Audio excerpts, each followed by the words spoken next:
முதல்ல நான் சொல்ல வேண்டியது என்னென்னா, என் படம் இனிமேல் ஸ்க்ரீனில் ரிலீஸ் ஆகாது என் டைவர்ஸ் கிடைக்கிற வரைக்கும். நான் நடிக்க போகிறது கிடையாது. ஏன்னா என்னால் நடிக்க முடியல. எனக்கு நடந்த அவமானங்கள், தேவையில்லாத அவமானங்கள் என்னால் தாங்க முடியலை.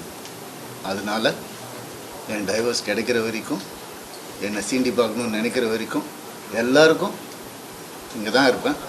வாங்க, சீண்டி பாருங்கள். இனிமேல் சாது கிடையாது நான்.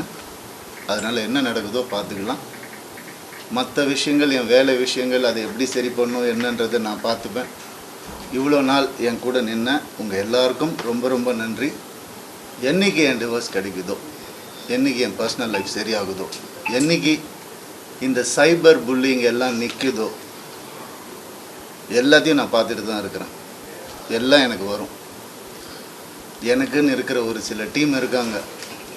மற்றவங்கள மாதிரி 25 பேர் கொண்ட குழுவெல்லாம் எனக்கு கிடைக்காது. நான் யாரையும் பர்சனலாக யாரையுமே நான் சொல்லலை. ஏன்னா இது மற்ற ஹீரோஸையோ இவங்களையோ அவங்களையோ எதுவுமே கிடையாது. சினிமாவுக்கும் இதுக்கும் சம்மந்தமே கிடையாது. இது என்னுடைய பர்சனல் லைஃப்.